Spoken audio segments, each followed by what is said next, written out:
For actor Aiden Tang, rock bottom wasn't just a career in freefall.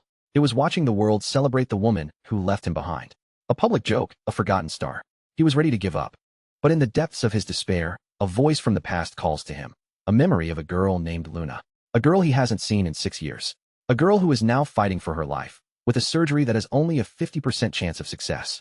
As his past and present collide, Aiden must confront what it means to truly lose everything. On Blue Star, a beautiful planet much like our own Earth, spinning quietly in the vastness of the universe like a wandering poet. The city of Jiangxing was basking in the gentle spring light. On the 24th floor of an entertainment company headquarters, warm sunlight streamed through the floor-to-ceiling windows. Aiden Tang gripped his mouse, staring at the computer screen, biting his lower lip as a sharp pain pierced his heart. On the screen was a relationship announcement. Today, I want to announce to the whole world that you are my one and only. The accompanying photo showed a young man and woman in a sweet embrace.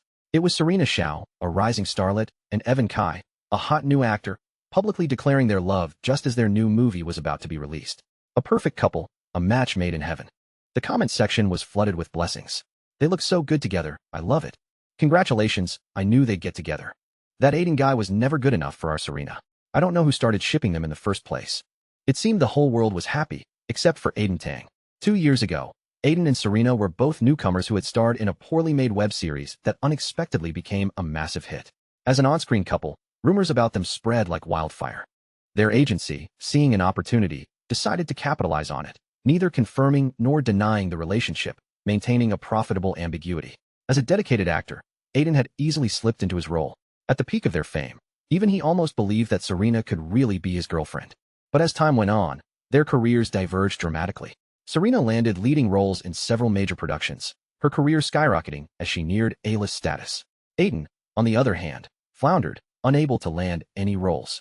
His last appearance on screen was as a minor supporting character in a drama series. With the growing disparity in their status, Serena quickly distanced herself from Aiden. The agency decisively scrubbed the internet of all their past rumors. Now, with Serena and Evan's high-profile announcement, whether it was real or just for movie promotion, Aiden was clearly the one left behind. Besides the well wishes, the comments were filled with mockery aimed at him. Some were particularly vicious. Aiden's a nobody trying to get with a goddess. He's not even worthy of polishing Evan's shoes. Our Evan is the most handsome man in the universe. Serena being shipped with Aiden is the biggest stain on her career. Aiden Tang should just get out of showbiz. Aiden couldn't take it anymore. He closed the social media page and slammed his mouse on the desk. At that moment, he felt like a complete clown. What's wrong? You look like you just got dumped. Mark Su, Aiden's agent, pushed the door open. He managed 7 or 8 artists and had a blunt, direct way of speaking when he was busy. Aiden and Serena had only ever been a rumored couple. They were never actually together. He couldn't have been dumped if they were never dating. Hearing Mark's words only made Aiden feel more like a fool. Mark handed him a piece of paper. The company has arranged for you to be on Vocal Star. Go on the show, perform well, and try to win back some public favor. Aiden glanced at it and flared up. Are you serious? I'm an established artist, and you want me to go on an amateur talent show? It was a huge step down, a blow to his pride. Mark rolled his eyes, biting back a retort. Dude, how long has it been since you had a gig? Don't you know how irrelevant you've become? The industry had all but forgotten him. I've already spoken to the producers, Mark said, patting Aiden's shoulder. I've guaranteed you'll pass the auditions, so it won't be that embarrassing. The words were meant to be comforting, but they sounded like a backhanded insult. He needed connections just to pass the first round. Vocal Star was a popular singing competition, now in its 3rd season. To keep up with the times, the show had switched from pre-recorded episodes to being broadcast entirely live. This meant every moment, good or bad, was shown to the audience in real time. No do-overs for a cracked voice or a missed note. Aiden had majored in music in college but switched to acting because it seemed more promising at the time. The company sending him to Vocal Star was a desperate attempt to salvage his dying career. Aiden, cheer up. Don't look so down, Mark continued. You're not even 25, you've got plenty of chances. Who knows, this could be your big comeback. As for Serena, forget about her. The most important thing in life is to know your place. Hearing Mark's comforting words made Aiden want to jump from the 24th floor. The double blow to his love life and career was suffocating. I don't believe it. I still have fans who support me, Aiden muttered, grabbing a sticky note and scribbling a few words. You got this, Aiden. You're the best. He took a photo and posted it online. With a nervous heart, he refreshed the page every few seconds, hoping for encouragement from his fans. Mark sighed helplessly. A poor, has-been celebrity. Why put himself through this? A few minutes later, Aiden understood the full meaning of self-inflicted humiliation. The comments were nothing like he had imagined. Oh, look, He's trying to ride on our Evans' coattails. Serena was never with him. He was just a pathetic simp from the start. He can't even write his own name properly. So uncultured. Is there no standard for getting into showbiz anymore? The comments were a brutal, silent assault. Aiden's heart felt like it had been shredded.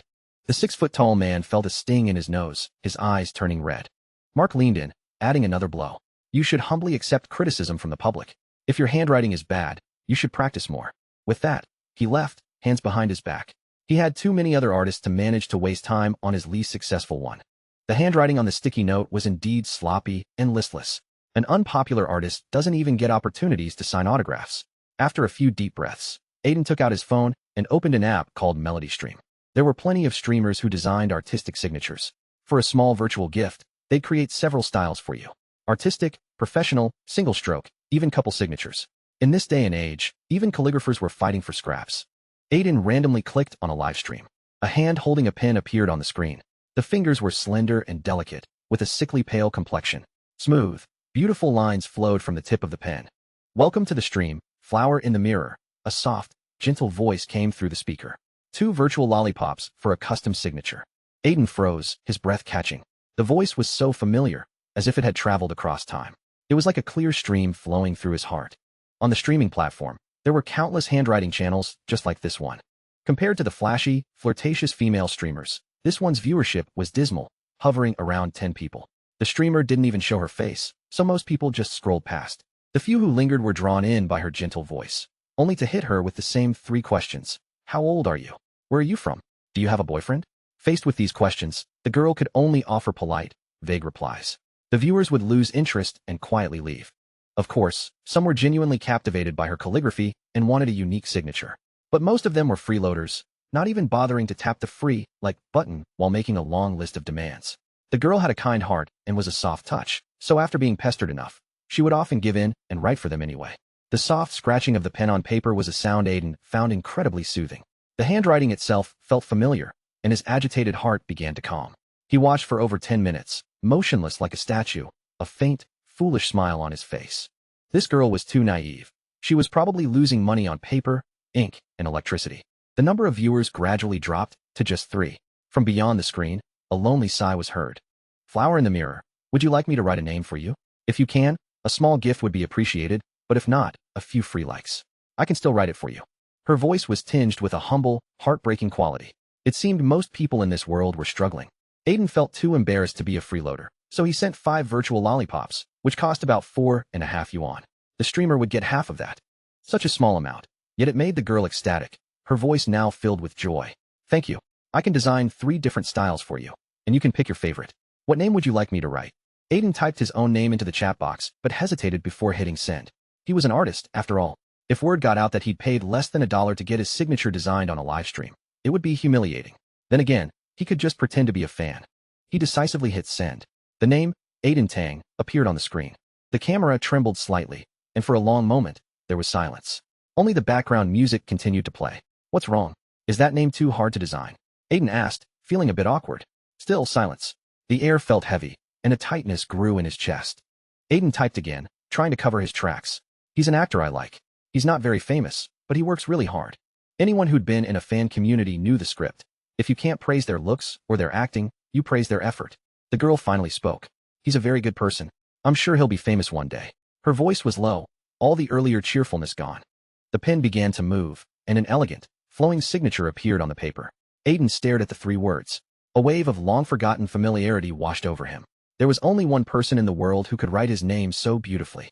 It was then that he noticed the streamer's username. Little Moon's handwriting. Luna, is that you? Aiden, it's been a long time. 6 years, right? Droplets of clear liquid fell onto the paper, smudging the ink. In my mind, I've imagined meeting you again thousands of times. I just never thought it would be like this.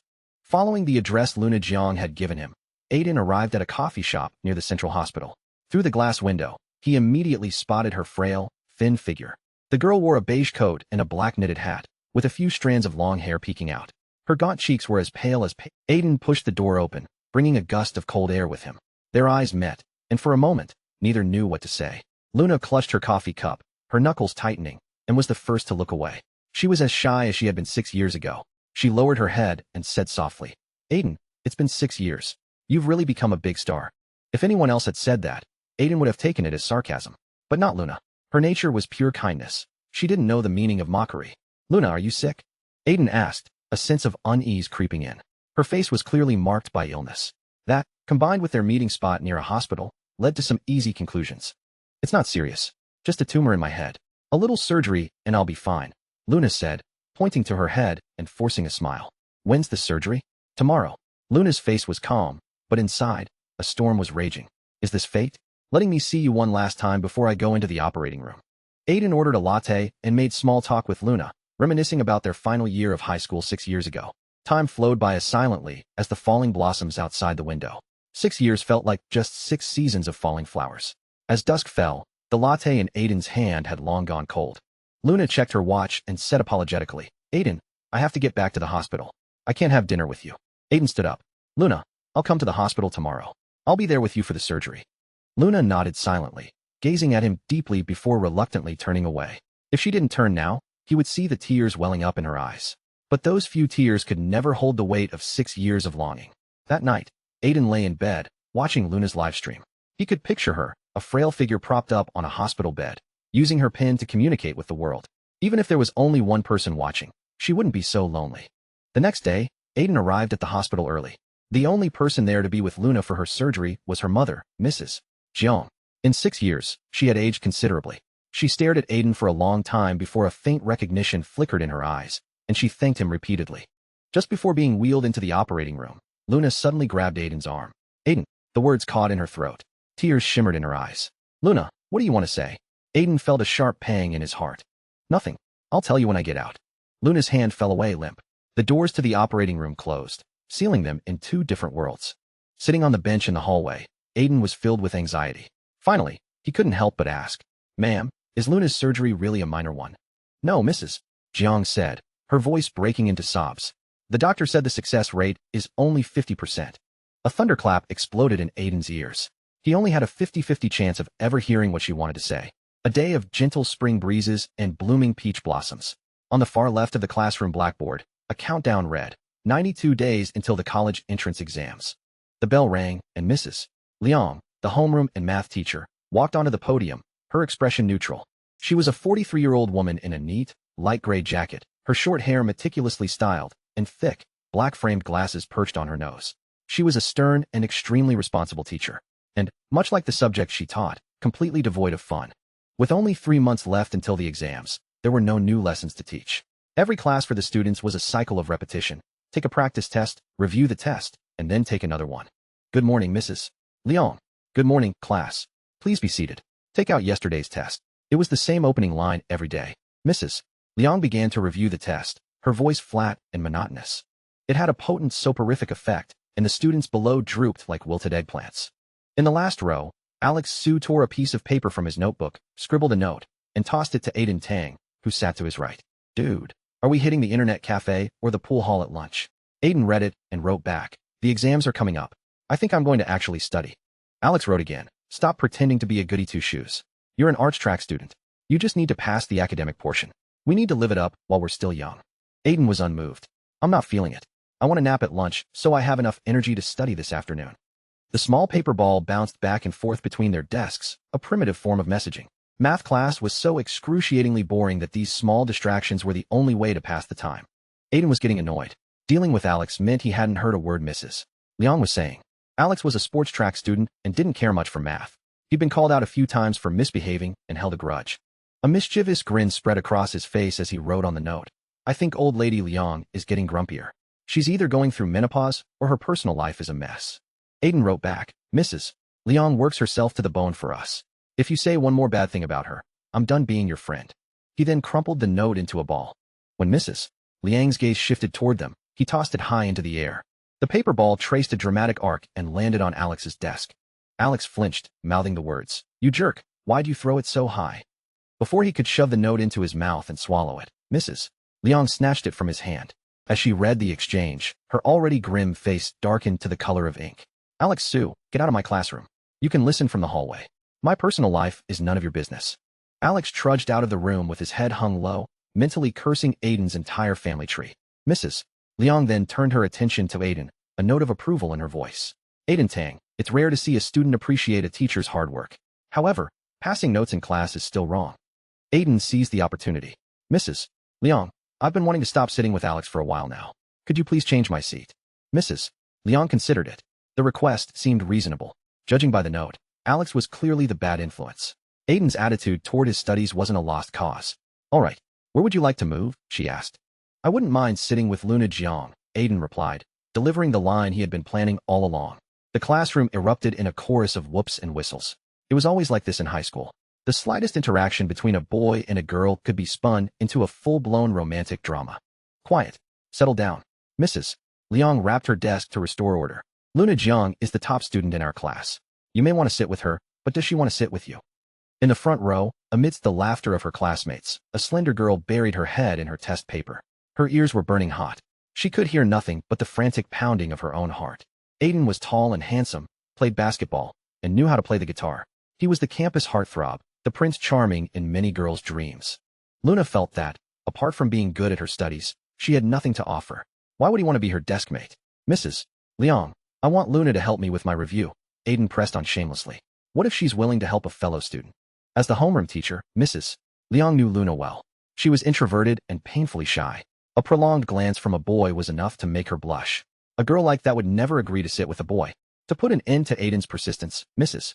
Liang walked to the front row and asked gently, Luna, Aiden wants to be your deskmate. Are you willing? Luna still didn't dare to look up. Her right hand gripped her pen so tightly that her knuckles turned white. No one knew the fierce internal battle raging in her mind. After a long silence with no answer, Mrs. Liang shook her head, about to dismiss Aiden. But then, a faint voice finally emerged. Why yes, I would. The answer surprised Mrs. Liang. The class erupted again, banging on their desks and whistling. Shipping a new couple was far more interesting than reviewing a math test. Luna covered her ears and hid her face on her desk like an adorable ostrich. This was a social nightmare. She wished the ground would swallow her whole. But still, it was the honest answer from her heart. A victorious smile spread across Aiden's face. Luna's current deskmate, Kevin Zhang, had long wanted to escape the front row for a more relaxed seat in the back and enthusiastically supported the change. With things as they were, Mrs. Liang couldn't object. She just gave Aiden a few warnings after class. Aiden, you behave yourself in your new seat. If you dare disrupt Luna's studies, I'll move you right back. There are only 3 months left. Focus on your work and don't cause any trouble. During the 10-minute break, Aiden triumphantly began moving his things. He tapped Luna on the shoulder. New deskmate, can you help me move my books? Luna stood up and nodded, looking a bit lost. She awkwardly rushed to the back row, grabbed a stack of books, and started walking. Alex, who had just returned to the classroom, shouted, Hey, put those down. Those are my books. Aiden's desk is over there. Luna's face flushed red as she quickly apologized. I'm so sorry. Nearby, Aiden doubled over with laughter. This girl was such a ditz. How did she manage to get first place in every exam? Alex grabbed Aiden's arm and lowered his voice. What are you playing at, man? You're not actually trying to study, are you? Aiden flashed a mysterious smile. I don't want to drag down the class average anymore. The school didn't enforce a uniform policy, so as long as students avoided outlandish outfits, they were free to wear what they wanted. At 17 or 18, teenagers are naturally fashion conscious, and this freedom allowed them to express themselves. However, it also had a downside. It starkly revealed the wealth gap between students. The children of rich families could become vain, while those from poorer families could feel insecure. Luna Jiang wore a worn-out black jacket and a pair of faded blue jeans. The white trim on her shoes was already turning yellow. She was introverted and often hid her eyes behind her long bangs, her neck shrinking into her collar. This was because she had a birthmark on her left jaw, about the size of a pinky nail, a dark red patch like a sunset cloud. To others, it was nothing, but she was self-conscious about it. Whenever she talked to someone or made eye contact, she would unconsciously tilt her head. And now, Aiden Tang was sitting right on her left side. Hi, Luna. I hope we get along, Aiden said with a sunny smile, revealing a set of white teeth. Hello, Luna stammered. She wasn't usually like this. Though shy, she was normally fluent. Since they had been placed in the same class in their second year, Luna and Aiden had probably exchanged fewer than 100 words. She had assumed they would go through high school without any real connection. But now, in the final 3 months, he had brazenly inserted himself next to her. Aiden asked curiously, Your name is Luna Jiang. Is there a story behind it? Luna shook her head, looking puzzled. No, my parents just picked it. Aiden repeated the name a few times, and then his eyes lit up. Luna Jiang. That's like the moon on the river, isn't it? Luna blinked from behind her bangs, her face growing warm again. Why do you keep saying my name like that? Do you know why my name is Aiden Tang? Aiden asked, his social confidence on full display. Luna shook her head again. Aiden cleared his throat and launched into a long-winded explanation. When he was born, his father was obsessed with listening to storytelling and particularly loved the classic novel Flowers in the Mirror, whose protagonist was named Tang Ao. To save time, his father simply added a character to the middle, and it became his son's name. It was a rather old-fashioned origin, but Aiden, with his gift of gab, often boasted that his name was full of historical and cultural meaning. Hey, we're kind of fated to be together, Aiden teased. You're the moon on the water, and I'm the flower in the mirror. That's not exactly a good thing, is it? Luna's face turned an even deeper shade of red. A 17-year-old girl is very sensitive to words like fate, feeling both hopeful and hesitant. Thankfully, the class bell rang, rescuing her from her embarrassment. But the phrase echoed in her mind. One laments in vain, the other worries for nothing. One is the moon on the water, the other a flower in the mirror. How many tears can one's eyes hold? How can they last from autumn to winter's end, and from spring to summer's close? During the next break, Aiden went to the school store and bought some snacks, sharing them with the students around him. A new arrival should always greet their neighbors. It's just good social etiquette.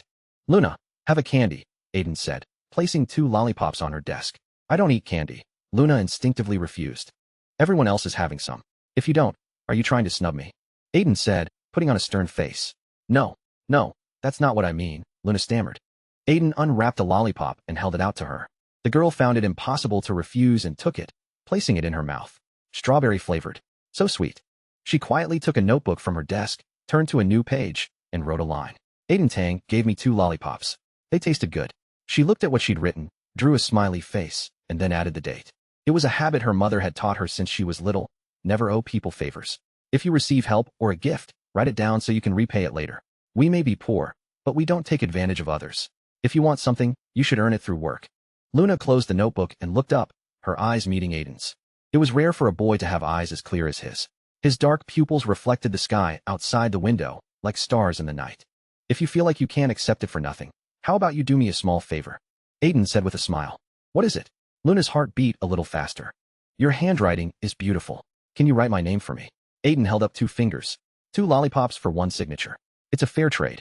He took out a blank notebook and opened it to the first page. Luna took it, held the pen for a moment to compose herself, and then wrote his name in a single, fluid stroke. The lines were smooth and connected, looking almost like a celebrity's autograph. Aiden's eyes widened in surprise. He had never imagined his rather complex name could be written in one continuous motion. Compared to this, his own handwriting looked like chicken scratch. 2 lollipops felt like an insult. Luna, you're amazing. How did you learn to write like that? Aiden exclaimed, full of genuine admiration. When I was little, I was bored while herding cattle back in my village, so I'd just doodle in the sand with a stick. I guess it just happened over time, Luna said, her head lowered. Aiden was a city boy. He'd only seen cattle herding in books or on TV. His mind conjured images of idyllic pastoral scenes, and he felt a pang of envy. Only a real child from the countryside would know how difficult that life truly was. All that poetic talk of picking chrysanthemums by the eastern fence, leisurely gazing at the southern mountain, was a romanticized version of reality. School let out at noon, and classes resumed at 2:30 in the afternoon. The 2.5 hours in between were for lunch and a nap. As soon as the bell rang, Alex slung an arm around Aiden's shoulder. I've thought it over, and I've decided the internet cafe is the most satisfying option. Aiden pushed his hand away. And I've thought it over, and I've decided I'm not going out today. What in the world is more interesting than playing video games? Alex asked, confused. Studying. Studying makes me happy, Aiden said, quickly getting rid of his friend. Soon, most of the students had left. But Luna was still at her desk, engrossed in her work. Aren't you going to eat lunch? Aiden asked curiously. I'll go in a bit. The cafeteria is too crowded right now, Luna replied softly. It was her routine to go to the cafeteria at 12:30. At that time, there were hardly any lines at the food windows. And because it was late, the staff, worried about having leftovers, would often lose their usual stinginess and serve larger portions. It was a life hack for the poor, a way to get a full stomach for the least amount of money. Aiden knocked on her desk. If you go later, all that's left will be scraps. I'll treat you to lunch. Let's go now. No, Luna said, shaking her head stubbornly. Unable to persuade her, Aiden took out his own test papers and started working alongside her. The classroom was filled with the soft rustle of pens on paper. Outside, the wind rustled the leaves in the trees, making a similar sound. The ink on the paper would not fade, but the spring would slowly be blown away by the wind. Luna, if we don't go now, there won't even be any soup left. Aiden checked the time on his phone. It was almost 12:30. Luna stopped writing, biting her lower lip, unsure how to respond. There was no rule that said deskmates had to eat lunch together. In the past, she had almost always gone to the cafeteria alone, then returned to her dorm or the classroom for a nap. She moved through the school like a ghost, a solitary figure. Now, suddenly, this pushy boy had appeared, insisting on eating with her, and it left her flustered. What was he after? Luna knew her own worth. She wasn't ugly, but she wasn't particularly pretty either. She was skinny and looked fragile, as if a strong wind could blow her over. Perhaps due to malnutrition, her hair was a bit dry and yellowish. She didn't know how to dress up like other girls, and was always in old clothes. The impression she gave was of a boring bookworm who only knew how to study. In short, she absolutely did not believe that Aiden had moved to sit with her because he was attracted to her. While the girl's mind was still in turmoil, the boy was already getting impatient. Let's go. I'm starving, Aiden said, taking the pin from Luna's hand and capping it. All right, Luna relented. She wasn't a very assertive person and often suppressed her own feelings to accommodate others. Agreeing to be Aiden's deskmate was already a rare act of bravery for her. The two walked out of the classroom, and the warm sunlight fell upon them, coating their hair in a golden sheen. The spring breeze carried the scent of flowers. Aiden was tall, and Luna only came up to his shoulder. She walked with her head down, staring at her own feet. At the cafeteria entrance, she tripped on a step. Aiden quickly grabbed her arm. Be careful. Why are you always looking at the ground? Thanks, Luna said in a flurry, gently pulling her arm away, her heart pounding. Inside the cafeteria, Luna picked up a tray and instinctively headed for the vegetable counter. The stir-fried lettuce stems there were cheap and filling. Most people would have thrown them out. Hey, where are you going? Aiden called out. Luna didn't answer. She knew Aiden wanted to treat her to lunch, but she didn't dare accept, afraid she couldn't repay the favor. But he had his own plan. Aiden walked up to the specialty food counter and slapped his meal card down decisively. Ma'am, I'll have this, and that. When Aiden sat down opposite Luna with a tray piled high with food, she was astonished. Aiden, you have such a big appetite. Aiden pointed to the stir-fried beef. Luna, I don't eat beef. You have to help me, he said, putting on a pitiful expression. Luna was puzzled. Then why did you buy it? I got confused. I thought it was chicken with mushrooms, Aiden lied without blinking. Luna was shy, not stupid. Of course she knew he was talking nonsense. She continued to eat her lettuce stems, like a little rabbit. Aiden kept pleading. I really can't finish all this. It would be a shame to throw it away. Wasting food is disgraceful. That line hit Luna's weak spot. A child from a poor family couldn't bear to see food go to waste. Aiden keenly noticed the hesitation in Luna's eyes and shoveled all the beef onto her tray. Don't give me so much. I can't finish it. All right, then I'll help you with some of this green stuff. Aiden didn't know they were lettuce stems. To him, all leafy green vegetables were just greens. He put a bite in his mouth and chewed. A faint bitterness spread across his tongue. If Luna hadn't been there, he would have spit it out immediately. How could anyone eat this stuff? Luna, why don't you eat meat? I don't like it. Aiden noticed that whenever Luna spoke to him face to face, her head was always tilted to the left. It was to hide that sunset-colored birthmark on her jaw in her collar. But it only made it more obvious. I think it's pretty, you know, Aiden said out of the blue. What is? Luna didn't follow. Aiden pointed to her jaw with his chopsticks. Luna's face instantly flushed red, and tears welled up in her eyes. When she was little, she had been teased many times by her classmates because of the birthmark. The painful memories rushed back, overwhelming her. I'm sorry, Aiden said, panicking. I meant it. It doesn't affect your looks at all. In fact, I think it's unique. Lots of people get tattoos to stand out. Then he added, it must be because God thought you were too cute and gave you a little kiss when you were born. The line was cheesy, something you'd say to a small child. But a flicker of warmth spread through Luna's heart. At least the boy opposite her was genuinely trying to comfort her. Aiden fumbled in his pocket, then got up to buy a pack of tissues from a nearby vending machine and handed her one. He wasn't lying. He truly thought the little red mark was rather unique. Luna took the tissue, dabbed her eyes, and went back to eating without another word. Aiden racked his brain and started telling terrible dad jokes, so bad they were chilling. Luna held back for a long time before finally breaking into a smile. Okay, I'm not mad at you. Perhaps her life was usually too monotonous, always eating alone, always returning to the classroom alone. Having this chatty desk mate wasn't so bad after all. Through the gaps in her bangs, Luna stole a few glances at Aiden. He had well-defined, handsome features. He wanted to be a singer or an actor someday, and he certainly had the looks for it. If he became a huge star, maybe she would only be able to see him on a screen. Aiden's fingers were long and slender, with calluses on the tips from years of playing the guitar. Seeing his hands, Luna felt another wave of insecurity. 3 years ago, she had tested into this top city high school from her small-town middle school. Only after arriving did she realize that the city kids had all sorts of talents. Painting, dancing, playing the piano, the violin. Apart from studying, she felt like she couldn't do anything. Though her handwriting was nice, it wasn't formal calligraphy, just a self-taught style. She was what people called a small-town bookworm, wasn't she? In 3 months, after graduation, they would probably never cross paths again. After lunch, as they walked back to the classroom, Aiden stuck his hands in his pockets and spoke casually. Luna, I heard you're friends with Serena Xiao from Class 3. Could you introduce me to her? Luna nearly stumbled, her body lurching to one side. She finally understood. The seat change, the lunch treat. This was his goal all along. A brief wave of disappointment washed over her, followed by a resigned smile. What else could it be? Did you really think a school heartthrob like him could actually be interested in you? Luna, get a grip. Aiden's body jolted, nearly sending him tumbling from his chair. He had been waiting outside the operating room for so long that he had fallen asleep, dreaming of his high school days. It was 6 years ago, 3 months before the final exams, when his life first began to intersect with Luna Zhang's. Child, you look exhausted. It's so good of you to come all this way to be with Luna. Mrs. Jiang, her eyes rimmed with tears, handed Aiden a bottle of water. Aiden twisted the cap off and took a long swig.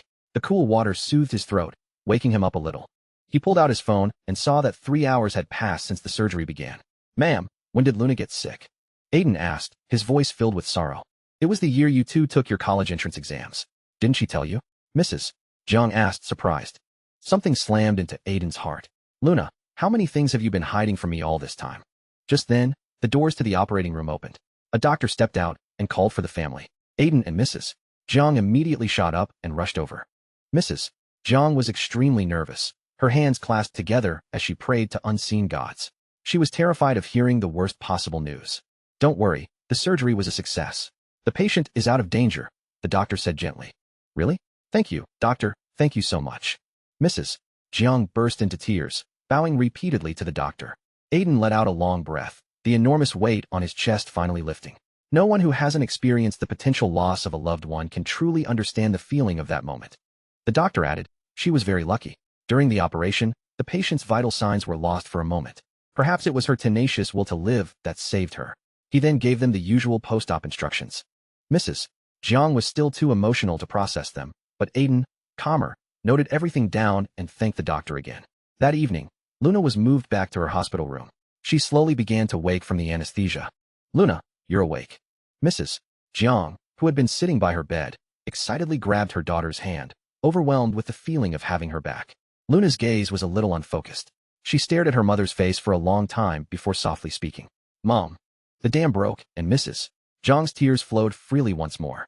Aiden felt a sting in his nose and almost cried himself. He turned away, wiping his eyes. When he turned back, he found Luna looking at him, her expression complex. Aiden Tang, she said, enunciating his name syllable by syllable. It's me, Luna. Are you feeling any better? Aiden thought her expression seemed a bit strange. Or maybe it was just his imagination. She had just returned from the brink of death. She was probably still disoriented. The surgery had left Luna very weak. After her mother fed her some liquid food, she fell into a deep sleep again. Mrs. Jiang would stay the night at the hospital, and Aiden arranged to come and relieve her early the next morning. The day after tomorrow was the first live broadcast of Vocal Star. He should have been practicing his song, getting into the right mindset. But one look at Luna's pale, exhausted face, and he couldn't think about anything else. Besides, Mark had told him he had connections to get him through the auditions. He already had his ticket to the main competition. That night, Aiden tossed and turned in bed. His mind was filled with memories of his high school days, of every little moment he had spent with Luna. Without realizing it, his pillow was soaked with tears. He finally drifted off in the early hours of the morning, only to be woken by his alarm at 7. Aiden quickly washed up and took a taxi to the hospital, grabbing some breakfast on the way. As he reached the door to Luna's room, he heard her softly humming a song.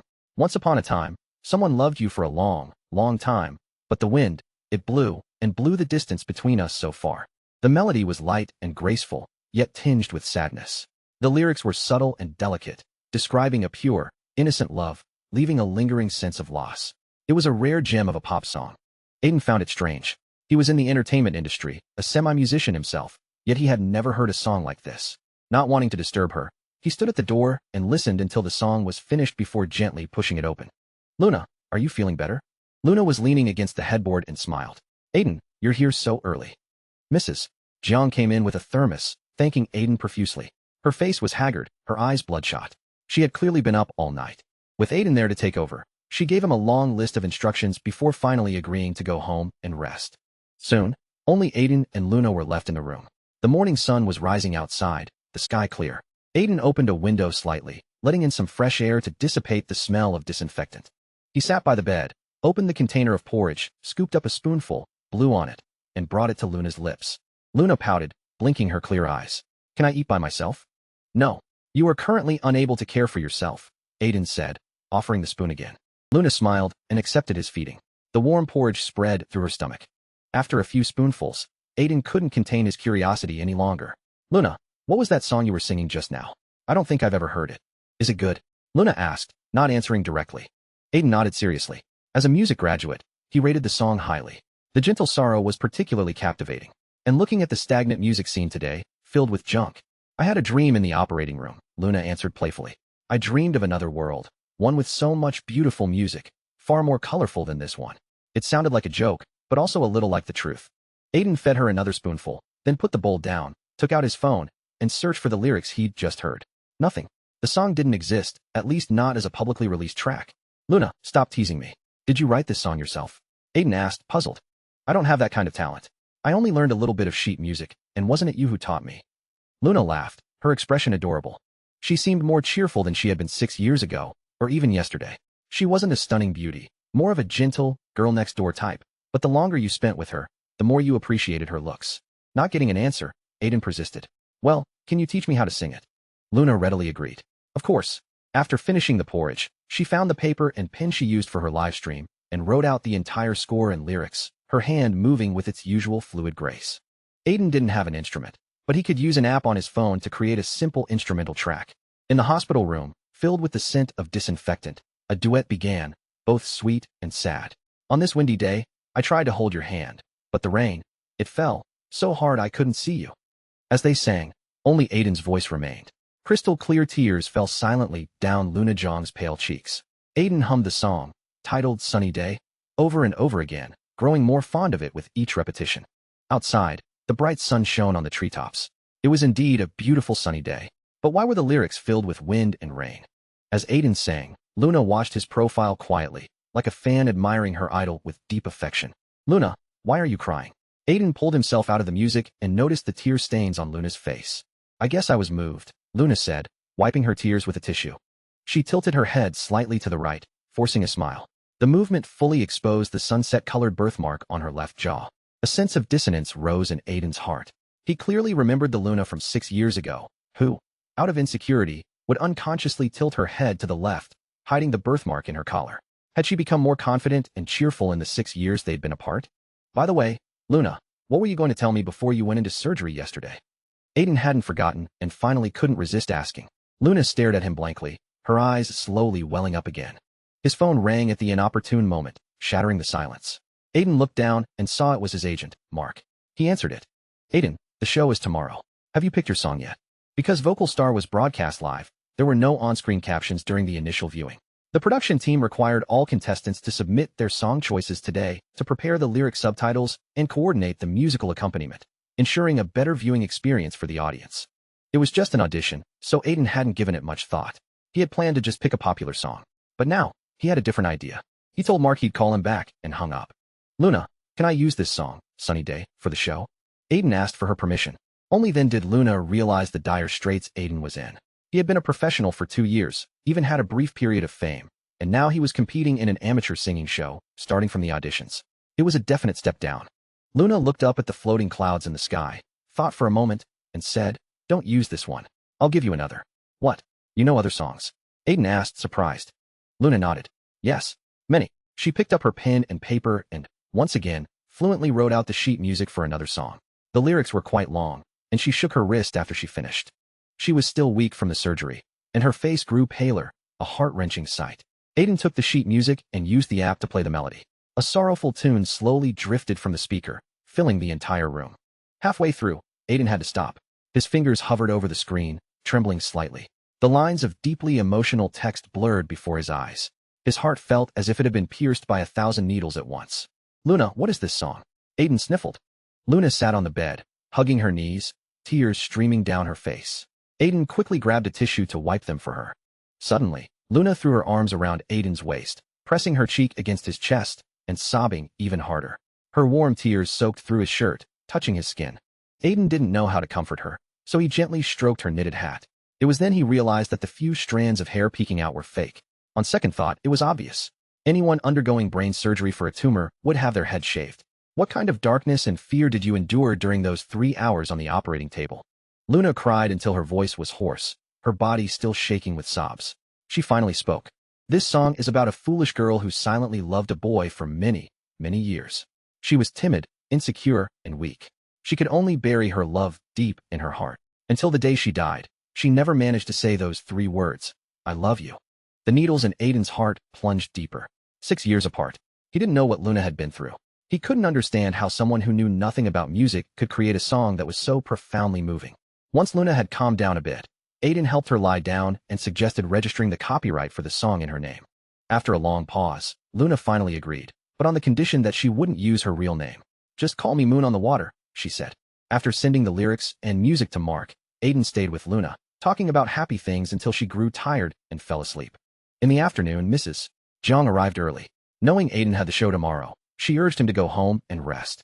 Luna, who had been sleeping, seemed to sense Aiden was leaving and suddenly opened her eyes. She looked at his handsome face and smiled faintly. Aiden, you will definitely achieve your dream and become a true star, admired by everyone. Aiden nodded gratefully. Luna, you rest and get well. I'll come back to see you after the show. Go for it. I'll be watching the live stream. Luna waved. After leaving the hospital room, Aiden felt deflated. A true star, admired by everyone. The thought seemed laughable now. It was a naive dream from his youth. After 2 years of struggling in the entertainment industry, beaten down by reality time and time again, he knew how deep the waters ran. This industry was never short of handsome men and beautiful women. In the end, it was all about resources and connections. It was all a game played by capitalists. His high school goddess, Serena Xiao, had clawed her way to A-list status. Who knew what she had sacrificed to get there? The winner of this season's vocal star was probably already decided. Aiden's participation was just a desperate move to get a little more exposure, to be cannon fodder. Back home, he began to practice the song for the competition repeatedly. By the end, the opening notes alone were enough to bring him to tears. How deep was the love of the foolish girl in Luna's story? To generate some buzz, his company posted an official announcement on social media that Aiden Tang would be participating in this season's vocal star. Before bed, Aiden couldn't resist checking the comments. He had hoped to see some fans cheering him on, but he was sorely disappointed. Because of his past rumored relationship with Serena Xiao, Evan Kai's fans were extremely hostile and had organized to flood his page with personal attacks. He's been in the industry for 2 years. How can he shamelessly join an amateur show? If you can't make it, just quit. Why are you still trying to leech off our Evan's fame? Serena already clarified it. She was never with this Tang guy. He was just a pathetic simp. Compared to all this, Luna's encouragement that afternoon felt so incredibly warm. Aiden clenched his jaw, determined to show these people what a masterpiece of a song he was about to unleash. Vocal Star was incredibly popular, becoming a breakout hit in its first season. It had aired annually since, and this 3rd season was the first to be broadcast entirely live. The format was largely the same, for highly respected industry figures served as judges, turning their chairs for contestants they wanted on their team. The show ran for 13 weeks, 1 episode per week. 13 weeks, 3 months. Aiden had already calculated that if he made it all the way to the finals, he would need to sing a total of 7 songs. He doubted he'd be so lucky. He'd probably be eliminated somewhere along the way. The next afternoon, Aiden first went to his company to have a stylist do his hair and makeup, making him look presentable before heading to the studio. His agent, Mark, was too busy to accompany him, sending only a young assistant, Lily Huang. She was a bubbly girl in her early 20s with a sweet, friendly face, chattering away in the car like a restless little sparrow. Aiden, I heard you're singing a new song today, Lily asked curiously. That's right. Aiden's mood was low, partly because of the online comments, but more importantly, because the song's melody was stuck in his head, making it hard to feel cheerful. What had Luna been through to write such a heartbreaking tune? When they arrived at the studio, a large crowd of enthusiastic fans was already waiting at the entrance, holding all sorts of banners and cheering for their idols. Although most of the contestants were amateurs, the 4 judges were huge stars, and the fans were mostly there for them. In this age of live streaming, many people were holding up their phones, broadcasting the scene live. Through the car window, Aiden scanned the banners and light-up signs, trying to find a single fan supporting him. He found none. After the car stopped, Lily got out first to open Aiden's door. Just as he bent down to step out, he heard a whooshing sound. An egg flew from the crowd and splattered against his left chest. The white and yolk dripped down his clothes, a yellow, sticky mess. It was utterly humiliating. Washed-up celebrity Aiden Tang, get out of the entertainment industry. Why didn't you just deny the rumors with Serena Xiao? Were you trying to chase clout? Serena belongs to our Evan. They're a perfect match. You're not even worthy of polishing his shoes. So, these were Evan Kai's diehard fans. Ever since Serena and Evan had announced their relationship, trolls had been using Aiden's past rumors with Serena to attack them, making crude comments about Evan getting Aiden's sloppy seconds. Naturally, This had enraged the fans, who not only engaged in all-night flame wars with the trolls, but also directed their anger at Aiden. Hearing that he was appearing on the show today, they had organized to ambush him at the entrance, just to throw a rotten egg at him. They had aimed for his head, but their aim was off. Aiden, are you okay? Lily panicked, quickly pulling out a handful of tissues to clean the mess on his clothes. Listening to the taunts and insults from the crowd, Aiden clenched his fists, then slowly relaxed them. He gave a self-deprecating smile. They're not wrong. I really did like Serena Xiao. A toad trying to eat swan meat. Maybe I deserve this. In high school, Serena had been the universally acknowledged goddess. He had only approached Luna in the first place to get to know Serena. This rotten egg was one he had thrown himself 6 years ago, and it had only just now hit him. Fearing another incident, Lily quickly ushered Aiden through the main entrance. Fortunately, the zealous fans were held back by security, or else they might have landed a few punches. The scene was captured by countless phone cameras and quickly went viral online, sparking heated discussions. He's actually on VocalStar? He has no shame. He's been in the business 2 years and has no notable work to his name, just scandals. One egg is letting him off easy. If it were me, I'd have smashed something worse on his head. No one showed Aiden any sympathy. Instead, he became a source of amusement, a way to liven up their boring day. In his 2 years in the industry, he had sung a few theme songs for dramas, but none had become hits. Many people didn't even know he had graduated with a music degree. Almost no one had any expectations for his appearance on VocalStar. They just saw him as a has-been, making a desperate last stand to save his career. In the studio's main hall, many contestants were already seated in the waiting area. They had been scouted by the show from all over the country and had passed an initial screening. They all had some real talent. When Aiden appeared, all eyes turned to him. Among this group, he was the most famous. He's already a minor celebrity. Why is he here, trying to steal our spot? Life in showbiz must be tough. Can't get any acting roles, so he has to come here for a quick buck. He really has no pride. I guess you can't have a face if you want to be a celebrity. They whispered among themselves, ostracizing Aiden, seeing him as a strong competitor. The words drifted into Aiden's ears. He pretended not to hear and found an empty corner to sit down. Aiden, rest here for a bit. I'll ask the crew to find you a change of clothes, Lily said. It's fine. I'll leave it, Aiden replied, not caring. A stained shirt could be changed. But what about the filth people were slinging at him online? His only option now was to move the audience with sincerity and talent, to fight for a sliver of a chance. His phone buzzed in his pocket. It was a text from Luna. Aiden, are you okay? Are you hurt? Aiden knew she must have seen the clip of the egg incident online. His heart twinged. He typed back, I'm fine. I'll come see you as soon as I'm done singing. Luna replied almost instantly. Okay, you've got this. I'll always support you. Don't listen to what people are saying online. A wave of warmth washed over Aiden. Just like 6 years ago, Luna was always so kind and gentle. At 2 in the afternoon, the first episode of VocalStar officially began, streaming exclusively on the Melody Stream platform, with an edited version to be released later. As soon as the host took the stage, even before he could speak, the number of live viewers shot past 100,000. The show was a massive hit. The program began with the obligatory long list of thank yous to the various sponsors. Then came the introduction of the 4 judges, all heavyweights in the music industry. One of them, Leo Lin, was not even 30 yet, a leading figure among the younger generation of singers. The producers had invited him to appeal to a younger audience. Sitting in the waiting area, Aiden watched the star-studded Leo Lin on the big screen, a look of envy in his eyes. Leo was 5 years older than him and an alumnus of the same university. Aiden had once thought he could bring honor to their alma mater, just like him. He had been so young and naive back then. Not everyone gets to be in the spotlight. After a few perfunctory opening segments, the competition officially began. The first contestant walked onto the brightly lit stage, microphone in hand, exuding confidence. He began to sing to the 4 cold, turned-away chairs as an upbeat melody played. He had chosen a well-known pop song, and the audience below softly hummed along. To the side of the stage, a small group of friends and family cheered him on excitedly. Most of the amateur contestants brought their families. After all, getting on a national show like VocalStar was an honor, even if they were eliminated. But Aiden was different. He was too embarrassed to tell his parents. He didn't want them to know how badly his career had failed.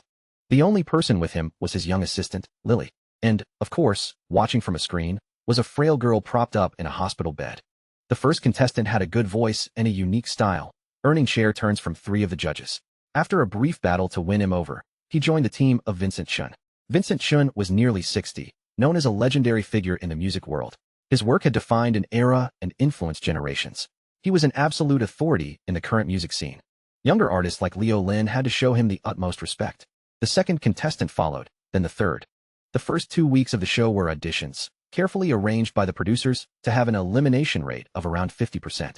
This meant that about half the contestants would advance to the next round, where they would compete against their own teammates. Lily rested her chin in her hands, staring at the big screen.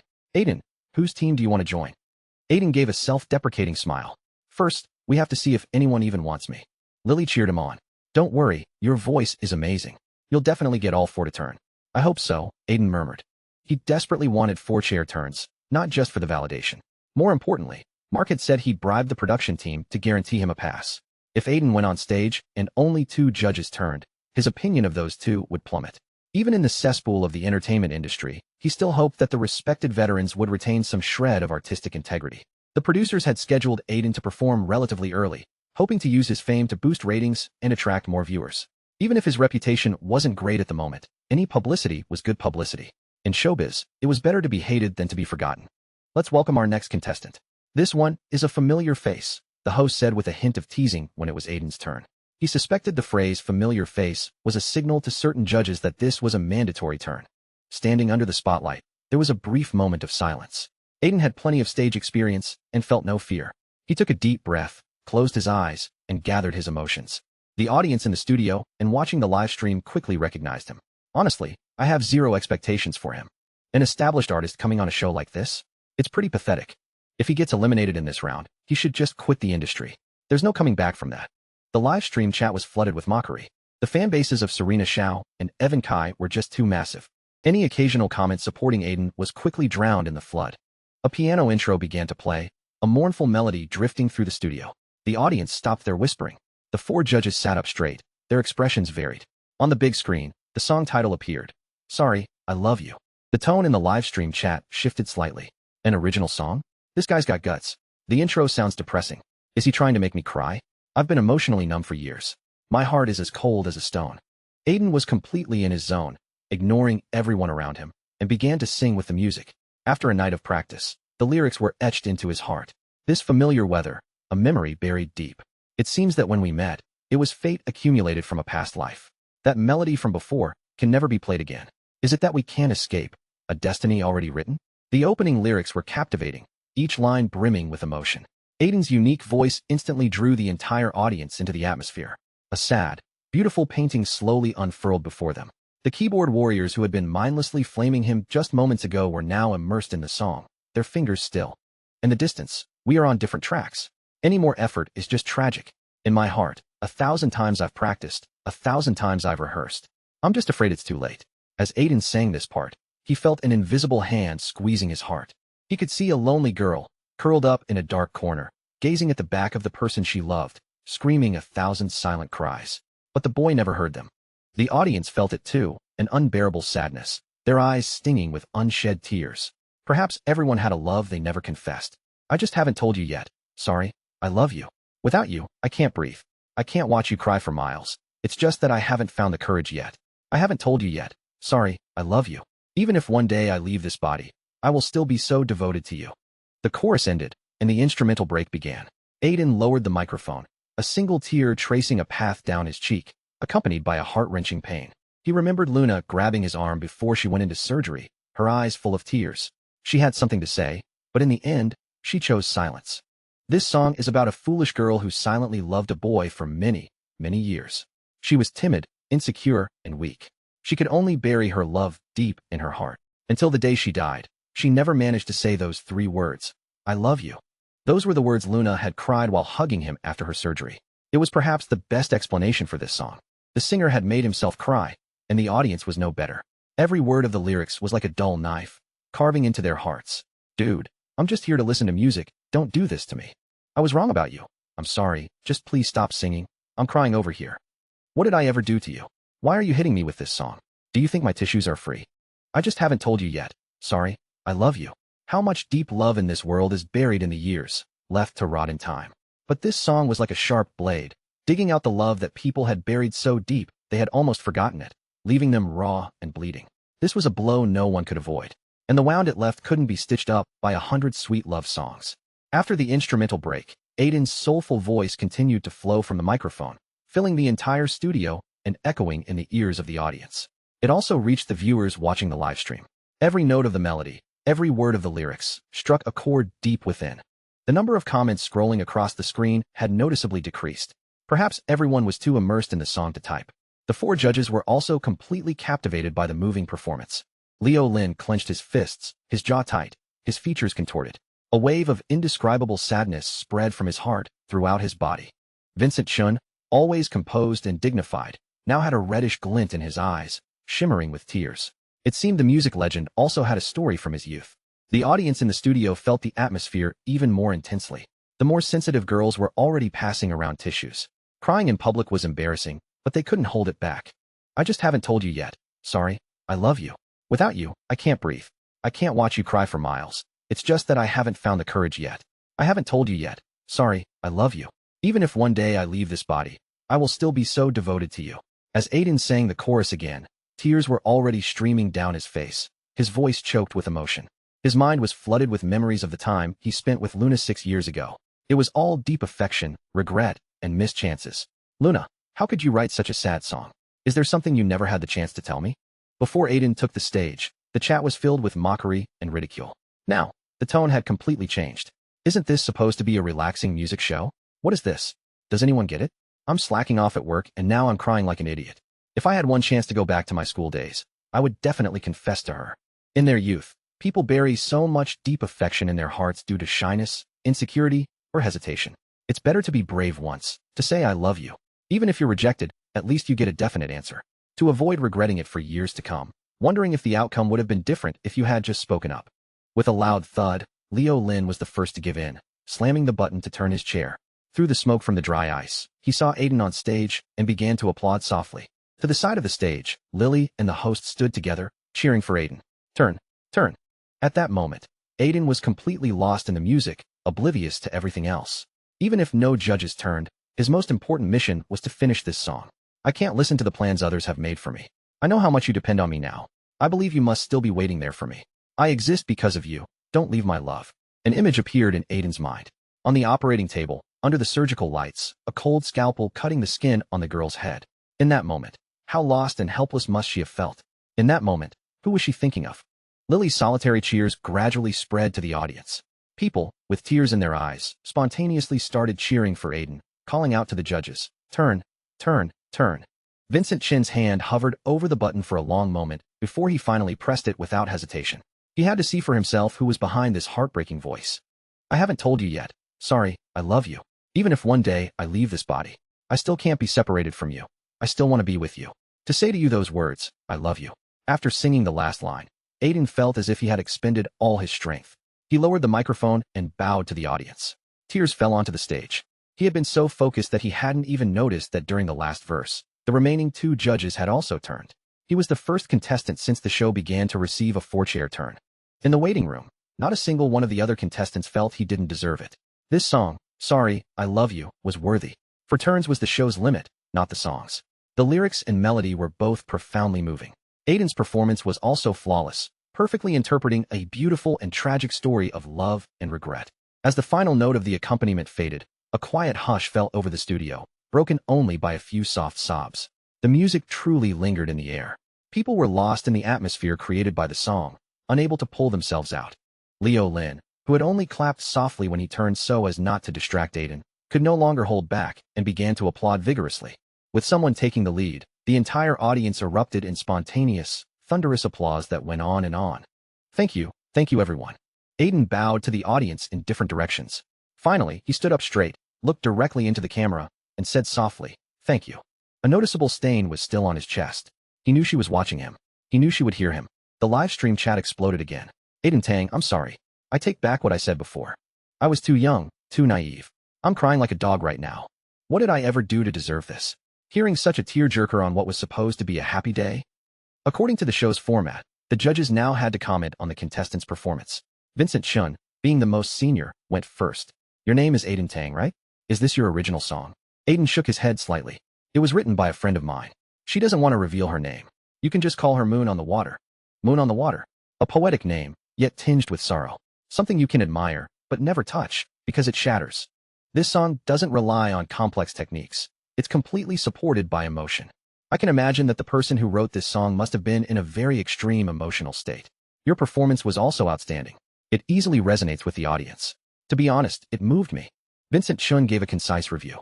He was actually more interested in the songwriter behind the scenes than in Aiden. But since she didn't even want to reveal her real name, it wouldn't be appropriate to press further. The next judge to comment was Rachel Zhang, a big sister of the music industry who had once been a superstar.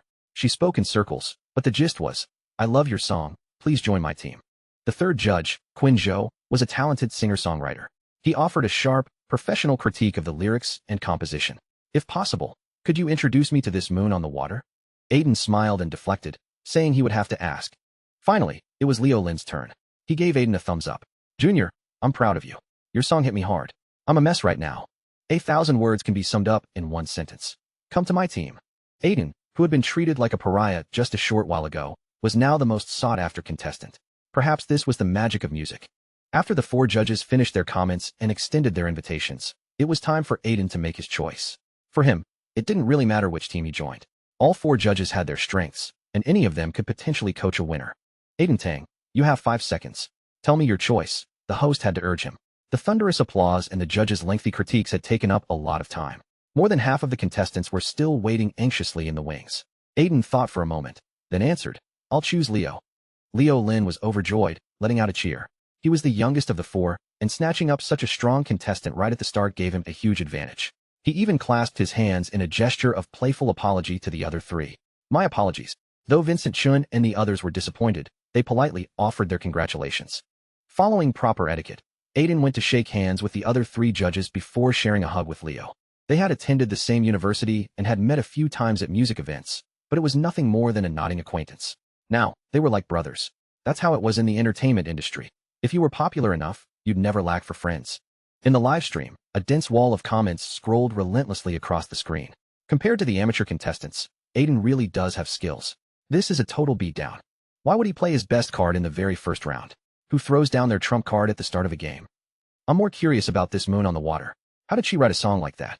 The production team was shocked to find that after Aiden's performance of Sorry, I Love You, the number of live viewers had doubled and was still climbing. The song's influence was spreading to other platforms, poised to take the internet by storm. The online comments fell into a few categories. The first was apologies to Aiden, thanking him for such a tear-jerking masterpiece. The second was curiosity about the songwriter, Moon on the Water, with users trying to uncover her identity through any available clue. The third, and most heart-wrenching, was people reminiscing about their lost youth and past loves, each comment a sad story in itself. A 5-minute song had wrung an entire ocean of tears from the internet. Aiden walked off the stage, and Lily raised her hand high for a celebratory high five. "Aiden, you were amazing. You even made me cry." Aiden instructed her, "You stay here and find out what the show's arrangements are for the next round. I'm leaving." Lily was surprised. "You're leaving now? People will think you're being a diva." Aiden's voice was serious. "I'm going to the hospital to see a friend."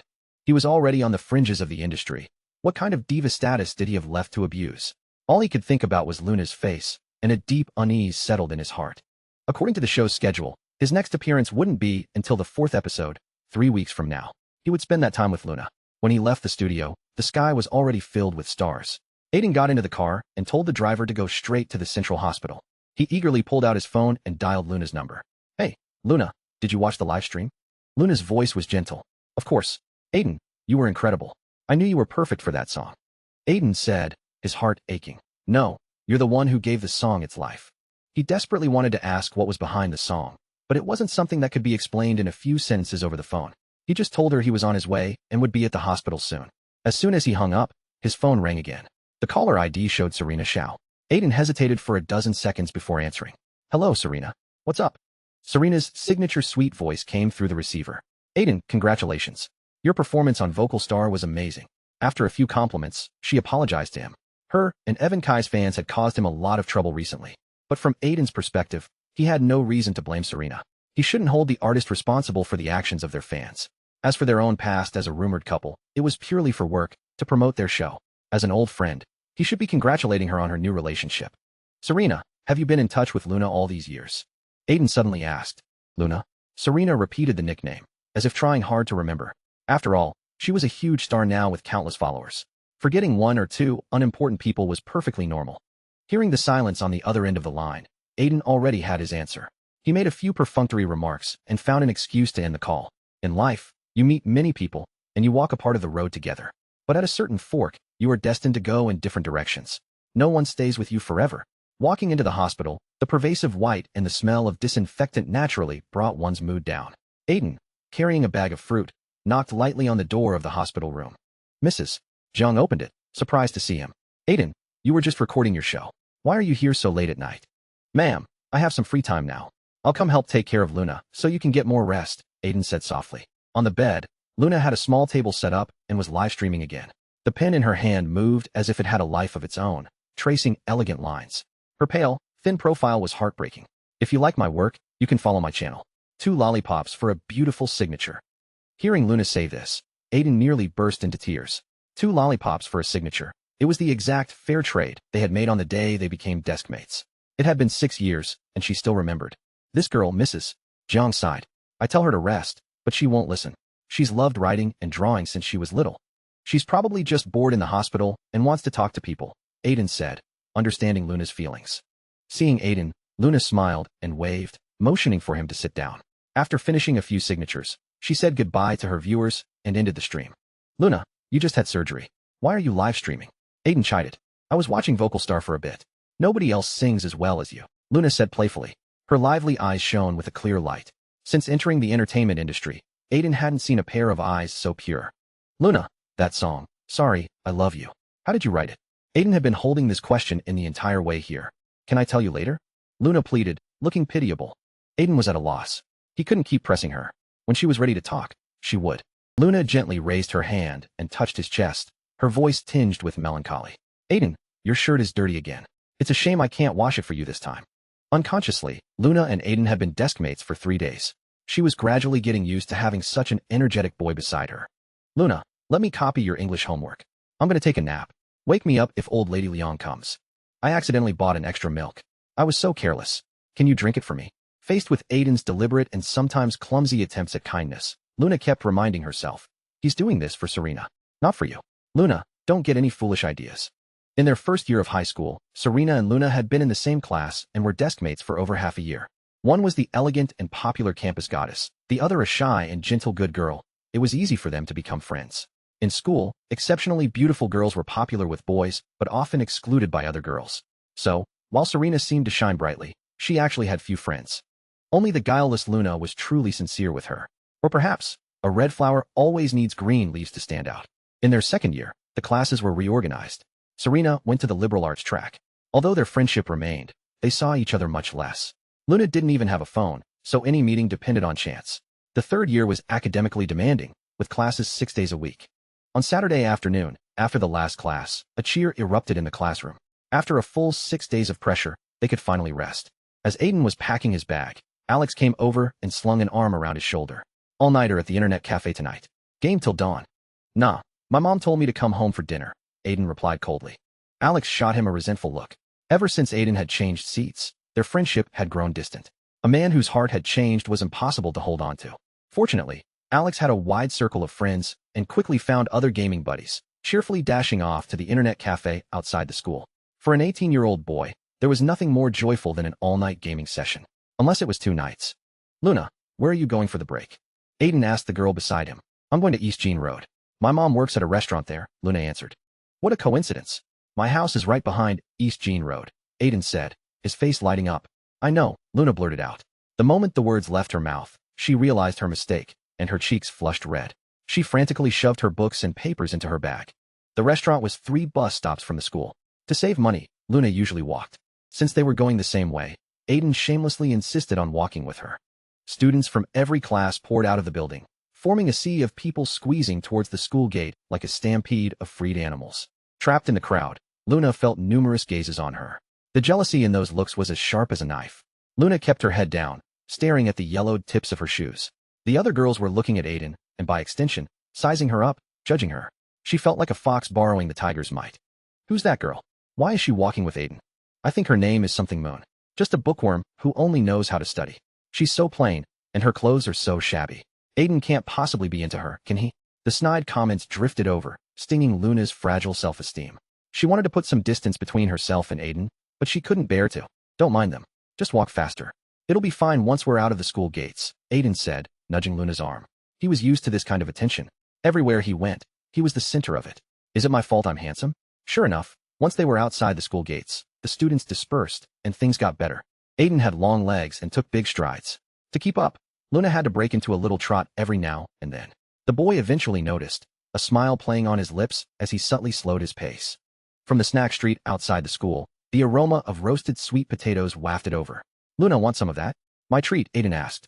No, no thanks, Luna said, shaking her head in alarm. Aiden thought she was just being polite and tried to persuade her. They're delicious. Soft and sweet. Luna had no choice but to explain. I ate too many sweet potatoes when I was little. Now the smell of them makes me a bit nauseous. That was the difference between a country kid and a city kid. When Luna first came to the city for school, she was shocked to find that things they used to feed pigs back in her village could be sold for so much. These vendors might as well just rob you, but they kindly throw in a sweet potato. Aiden felt a little awkward and racked his brain to change the subject. Luna, do you know when I first noticed you? It was back in our second year. I forgot to write my name on a test I was handing in, and you wrote it for me. I never knew my name could be written so beautifully. You're really amazing. Listening to the boy ramble on, Luna's thoughts drifted back in time. Aiden, do you know when I first noticed you? It was during our first year, after the final exams, right before the winter break. Luna was at the bus stop outside the school, her backpack heavy, her arms full with a huge stack of books. She didn't have a phone or a bus pass, so she had to use coins. With her hands full, she struggled to drop them into the fare box. Suddenly, someone bumped her from behind, and the books in her arms tumbled. Just as they were about to scatter all over the ground, a pair of hands caught them. They were beautiful hands, broad-palmed with long fingers, but with noticeable calluses on the tips. The boy steadied the books, then took the coins from her hand and dropped them into the fare box for her. Thank you. No problem. Leaning in a corner of the bus, Luna kept stealing glances at the boy. He wore a black down jacket and carried a guitar on his back. He was very handsome, with the unique air of a music student. That small act of kindness created ripples in the girl's heart. Aiden forgot about the incident immediately, but in Luna's dreams, it replayed countless times. Some feelings just grow for no reason at all. Lost in her memories, Luna was distracted. A white car sped past her. It had rained earlier that morning, leaving puddles on the road. Watch out. Aiden yanked Luna towards him, shielding her with his body. The car's wheels ran through a puddle, splashing dirty water a meter high, drenching his back completely. Luna's back was pressed against a warm chest. Her heart was about to beat out of her chest, her mind a complete blank. She looked back in horror and saw that Aiden's shirt was soaked through. Even his hair was wet, droplets of water running down his bangs, adding to his roguish charm. Luna, are you okay? Aiden shook his head, unconcerned. I'm sorry, I got your clothes dirty, Luna said, feeling terrible. It's okay. Boys are supposed to protect girls. Come with me to the restaurant. I'll find you some clean clothes. I'll wash this for you. Luna urged Aiden to take off his wet hoodie. The March weather was still a bit chilly, and it would be easy to catch a cold. Luna took Aiden to a Western restaurant on East Jean Road called Serene Joy. Her mother, Mrs. Jiang, worked there as a cleaner and dishwasher. The owner, seeing their plight, had agreed to let Luna help out on busy weekends for a small wage. Luna cherished the opportunity. It meant she wouldn't have to ask her mother for living expenses. This is a work uniform. You can wear it for now, so you don't catch a cold, Luna said, taking out an orange-red jacket. Aiden took it without any hesitation and put it on, looking like a handsome waiter. Luna took his original blue-gray hoodie. I'll wash this for you and bring it to the evening study session tomorrow. Aiden smiled. No need. I'll take it home and my mom can throw it in the washing machine. You got your clothes dirty protecting me. I should be the one to wash it, Luna insisted. Aiden suddenly remembered that this was the girl who would note down 2 lollipops in her little notebook. She would never accept a favor so easily. To make her feel better, he had to agree. All right then, I'm off. See you tomorrow. Okay, I should get to work too. Luna stood at the entrance of the restaurant, watching Aiden walk away. The setting sun cast a glow on his back, making him seem to radiate light. The hoodie in her hands still held the warmth of his body. Aiden returned to the home he hadn't seen in a week, the smell of cooking greeting him as he walked in. Dad, Mom, what's cooking that smells so good? His parents, Victor Tang and Mei Lu, were busy in the kitchen, the clatter of pots and pans filling the air. Their son was about to take his final exams and only came home once a week, so of course, they had to treat him well. Mei came out with a plate of steamed shrimp and asked, Aiden, what are you wearing? Aiden took off the work uniform. My clothes got wet, so I borrowed one from a classmate. Can you wash this for me later? I have to return it tomorrow. A boy or a girl classmate? Mei raised an eyebrow. Can you not be so nosy? Aiden grumbled. The family of 3 sat down for dinner. His parents kept putting food on his plate, asking him about his studies and life over the past week. The warm yellow light created a cozy atmosphere.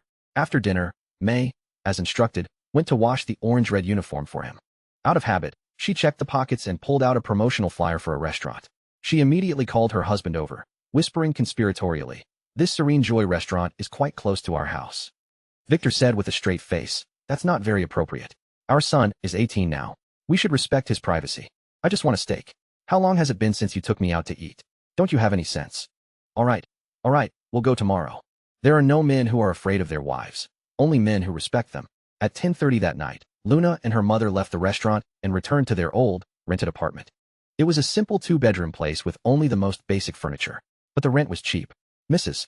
Jiang, a woman from the countryside with little education, worked incredibly hard to support her daughter's schooling. She took on all sorts of dirty and strenuous jobs to earn more money, which had resulted in a chronic back injury that was excruciating when it flared up. Mom, have you been taking your medicine on time this week? As soon as they got home, Luna checked the pillbox and noticed the count was off. Mrs. Jiang sighed. Luna, honey, this is an old problem. The medicine doesn't really help. It's better to save the money. You're about to go to college. Luna raised her voice. No, you're only in your early 40s. If you don't take your medicine, it'll only get worse. I'll be fine. I just want to save up more money. You need to go to college, and you'll get married and start a family someday, Mrs. Jiang said, lovingly stroking Luna's head. Looking at her daughter's thin cheeks and dry hair, her heart ached. Such a smart and well-behaved girl. If only she had been born into a wealthy family. Tears instantly fell from Luna's eyes, like crystal raindrops, like broken pearls. Mom, I can get a part-time job when I'm in college, and I can study hard to earn scholarships. I don't need a lot of money. I just need you to be healthy. I don't have a father anymore. I can't lose you too. Mrs. Jiang's eyes also welled up with tears. She pulled her daughter into a tight embrace. Luna, I'm sorry. I'll listen to you. As long as we have each other, it doesn't matter if we're poor. Luna poured a glass of warm water and watched her mother take her medicine. The medicine had a slight sedative effect, and combined with her exhaustion, Mrs. Jiang soon fell asleep. Luna went to the bathroom, sat on a small stool, and began to wash the blue-gray hoodie. Stroking the soft fabric, the scene from the roadside that afternoon replayed in her mind. When danger approached, a boy had unhesitatingly used his body to protect her. It felt so good. A girl who had lost her father at a young age was especially sensitive and fragile, desperately craving a sense of security. If a boy entered her heart, perhaps she would never let him go. After hanging the clothes to dry, Luna returned to her room, took out her test papers from her backpack, and began to study intently. A small-town bookworm. The term itself carried a hint of mockery. But for children from poor families, the college entrance exam was truly the only chance to change their fate. They couldn't afford music, art, or dance lessons. Acing exams was the lowest-cost path forward. The night wind blew gently through the window, stirring the girl's long hair. The soft rustle of her pen on paper was swallowed by the sound of the wind. The gentle light from her desk lamp fell on a photo frame on her bedside table. It was a family photo from when Luna was 7. The background was a field of green wheat, with mountains in the distance. The little girl had 2 pigtails, her face rosy, her eyes clear and bright, holding one of her parents' hands in each of hers. A few days after that photo was taken, her father went with other men from the village to work in the mines up north. One day, he went down into the mine and never came back up. After the age of 7, Luna developed a degree of claustrophobia. She couldn't even take an elevator. The thought of her father buried hundreds of meters underground, in a place without light, filled her with panic and anxiety, making her physically ill. Whenever it happened, she could only curl into a ball, hugging herself tightly. Late into the night, sleepiness finally came. Luna yawned a few times and put away her papers. After a quick wash, she lay down in bed. She closed her eyes, and Aiden's face appeared in her mind.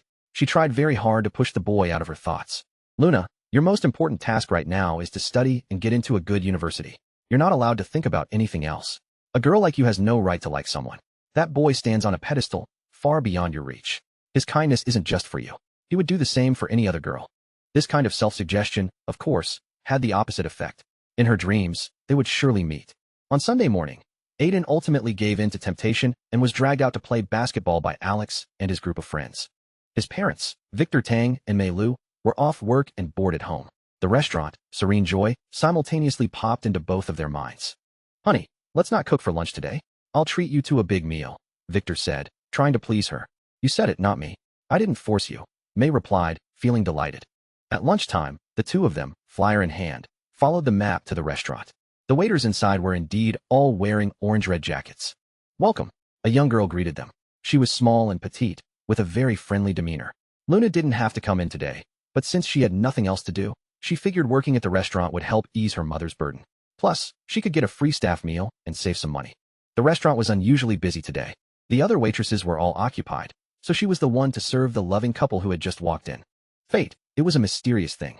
Luna led Victor and Mei to a table, handed them menus, and poured them lemon water. She was naturally shy and not good at interacting with strangers, so her movements were a bit stiff, and she didn't say much. May let her husband order, while she smiled at Luna. Young lady, you're so young to be working already? Luna replied, ma'am, I'm almost 18, a high school senior. I just come to help out on weekends. So sensible, May praised. She then shot a sharp glance at her husband. Look at your son, the same age, and as lazy as a pig. Victor didn't even look up. He's your son. A poor child matures early. It's a phrase meant as a compliment, but it's born of hardship. Many of the struggles one endures in life are, in fact, meaningless. Victor ordered 2 filet mignons, a vegetable salad, and 2 cream of mushroom soups. Luna expertly jotted it down. Sir, ma'am, please wait a moment. It will be right out. She closed the menu and went to the kitchen. Watching her small figure, May took a sip of her lemon tea, kicked her husband under the table, and gave him a knowing look. Victor, what do you think of this girl as a daughter-in-law? She's so thin. Childbirth could be dangerous, Victor muttered under his breath. Then he suddenly realized what she'd said, his eyes widening. Honey, why are you asking that? May smiled. I saw her at a parent-teacher conference. She's in the same class as your precious son, and she gets first place in every exam. The light dawned on Victor. Thinking of the orange-red uniform Aiden had worn last night, the couple couldn't contain their gossipy hearts. Their perception of Luna was now viewed through a new filter. She was a bit thin, but that could be fixed with good nutrition later. She wasn't stunningly beautiful, but she had a very pleasant look. Most importantly, she was a top student, a potential rising star. Though their own son was still in his final year of high school, graduation was just around the corner. Once he crossed that line, he'd be an adult. It was time to consider these things. The couple whispered back and forth, nearly settling on names for their future grandchildren. Sir, ma'am, be careful of the splattering oil. Don't touch the iron plate, Luna said, delivering the steaks. As she lifted the cloches, the freshly cooked steaks sizzled, their aroma filling the air. May took the opportunity to sneak a few more glances at Luna. What a well-behaved girl. The more she looked, the more she liked her. A few minutes later, Luna returned with 2 bowls of cream of mushroom soup on a tray, walking carefully. Just as she was about to set them down, another waiter, rushing past, bumped her arm.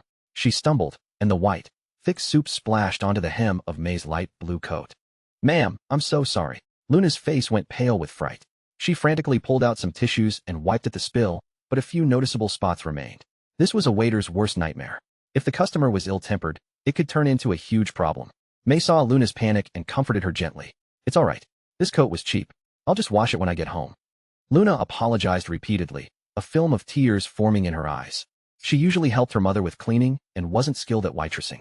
She felt incredibly anxious. May repeatedly told her not to worry, to just forget about it. But Luna stubbornly went to the kitchen to find some cleaner and knelt on the floor, trying to scrub the spots out. May tried to persuade her for a while, but seeing how persistent the girl was, she let her be. Victor smiled, involuntarily thinking of Aiden. That silly boy really had a unique eye for people. After a while, Luna looked up, her face tear-streaked. Ma'am, I'm sorry, I still can't get it clean. May helped her up. I told you it's fine. Don't worry about it. Go get back to work. The manager, who had seen the whole thing from afar, beckoned to Luna. Luna, come here. Luna walked over, her head bowed in dejection, even though the incident wasn't really her fault, but the waiter who had bumped into her. The manager took 2 bottles of juice from behind the counter. Give these to the customers and apologize properly. Luna took them. I know. The cost will be deducted from your mother's salary, the manager added. The 2 bottles of juice cost over 10 yuan, which made Luna feel terrible. She was here to help her mother, but all she did was cause more trouble. Returning to the table, she apologized profusely again. From the incident, May had already understood Luna's character and graciously accepted the juice. Otherwise, the poor girl would only feel more guilty. After Luna left, May whispered to her husband, Victor, put a 20 yuan bill under your plate. Victor nodded and did so. When Luna cleared the table later, she would find the money and make up for her loss. The small incident passed, and the couple enjoyed the rest of their meal. The food was good, and Luna's service was attentive. When it was time to pay, the bill was reasonable. As they left the restaurant, the couple strolled and chatted leisurely. Victor, what do you think of that little girl? She's a good girl. Whoever marries her in the future will be very lucky.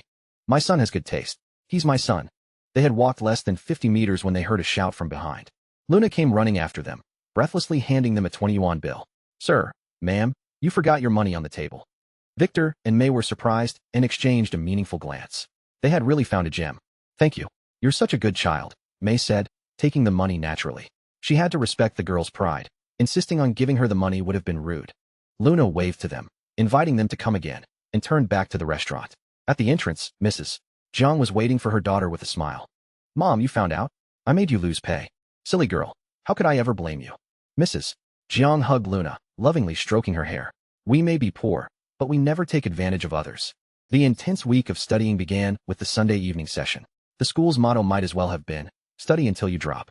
Luna was at her desk working on practice problems when a bottle of juice suddenly appeared on her desk. She looked up and saw Aiden's profile illuminated by the setting sun.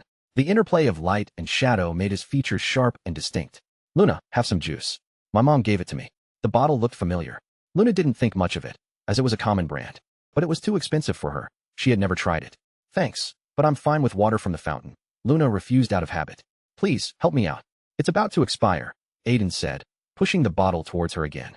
Luna picked up the bottle, carefully checked the expiration date, and pushed it back. It was still good for another 9 months. These boys, they lie to girls without even blushing. Aiden, with his incredibly thick skin, reached over, twisted the cap open, and handed it back. "Well, it's open now. It'll go bad quickly if you don't drink it," Luna said with disdain. So childish. She took the gray-blue hoodie from her bag. It was still slightly damp. Aiden took it and smelled a faint scent of mint. The collar and cuffs had been washed especially clean. He also handed back the orange-red work uniform. Alex walked into the classroom, bouncing a basketball. He saw the two of them exchanging clothes, as if performing some kind of ritual, and immediately yelled, "Ooh, what's going on with you two?" "Nothing," Aiden and Luna said in unison, presenting a united front. Finding himself rebuffed, Alex sulked back to his seat. The bell rang, and the evening study session officially began. It was called self-study, but it was divided up among the main subject teachers, making it no different from a regular class. The English teacher, Summer, walked onto the podium carrying her textbook and a stack of tests. Her last name was Chun, but according to school tradition, all English teachers had to have an English name. Hers was likely because she was born in the summer. The class content, as usual, was reviewing a test. English tests were over 70% multiple choice, which made for a boring review. Because A, B, and D are wrong, the answer is C. Summer noticed the students were dozing off. To liven things up, she decided to call on a student to read a comprehension passage aloud. At times like these, the smart students would instinctively hide their faces, terrified of making eye contact with the teacher. But the naive ones would still be blinking their bright eyes, staring at the blackboard. For example, Luna. Summer scanned the room and said with some disappointment, "All right, Luna, you do it." Luna's heart sank. Though her grades were excellent, she had one major weakness: spoken English. Compared to the city students, kids from the countryside started learning English much later. The English teacher at her small-town middle school had a thick regional accent herself. How could she possibly teach her students a standard London accent? As long as you could pass the tests, it didn't really matter if you could understand or speak the language. In her first year of high school, Luna had been laughed at for her poor English. It was then she learned that the city kids started learning English in kindergarten, attended tutoring classes, hired private tutors, and even traveled abroad. The biggest lie in the world was, don't let your child lose at the starting line.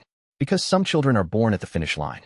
Having been called on, Luna had no choice but to stand up and read the passage. She couldn't understand it herself, and neither could her classmates. Someone let out a snort, unable to hold back their laughter. The laughter was contagious, quickly spreading throughout the classroom.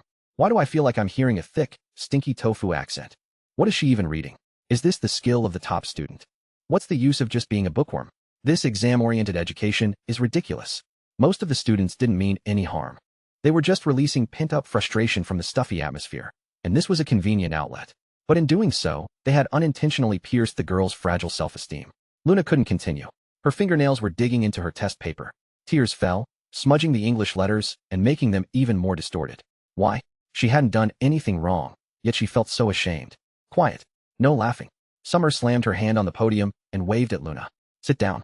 Just being good at tests isn't enough. You need to work on your spoken English in the future. Luna sat down, wiping her eyes with her sleeve, her body still shaking with uncontrollable sobs. Bitterness and grievance filled her small heart. A hand next to her suddenly shot up. Aiden, do you have a question? Summer was surprised. In her memory, Aiden had never once raised his hand to answer a question. Aiden glanced at Luna and stood up abruptly. Teacher, I'll read. With a volunteer, Summer naturally nodded in approval. Very good. You may begin. Aiden held up his test paper and began to read loudly. He deliberately mangled the words with a thick, local accent, sounding out the English phonetically using Chinese characters. Halfway through, the classroom erupted in laughter again. Using Chinese characters to approximate English pronunciation was something many students had done. Aiden took it to a whole new level, adding his unique local dialect for a bizarrely comedic effect. The entire class was laughing, cheering him on. Alex whistled. Hey, you're a damn genius. Summer's face turned livid with anger. She deeply regretted her decision and quickly told Aiden to stop reading and sit down. She should have known he was up to no good. Any more commotion and the dean of students would be at their door with his classic line. Your class is the loudest one in the entire building. After Aiden's clowning around, the students forgot about Luna's earlier embarrassment. In a way, Summer had achieved her goal. The classroom atmosphere was no longer dull. Thank you, Luna said in a low voice. She understood, of course, that Aiden's antics were to save her from embarrassment. In reality, his spoken English was excellent. The entire school had heard him sing in English at the school anniversary celebration, charming thousands of girls. A boy like a white knight, now willing to make a fool of himself with her. A strange feeling began to grow uncontrollably in the girl's heart. Aiden handed her a tissue. I've only been your desk mate for a few days, and I've already seen you cry several times. Are you made of water? Of course not, Luna mumbled. Having grown up with just her mother, enduring countless hardships, she thought she was strong enough. But the floodgates of her tears were always so easily opened. After class, Aiden went to the restroom with Alex. Luna stared at the bottle of juice, hesitated for a long moment, and finally couldn't resist taking a small sip. So sweet. Her entire girlish heart felt like it was melting.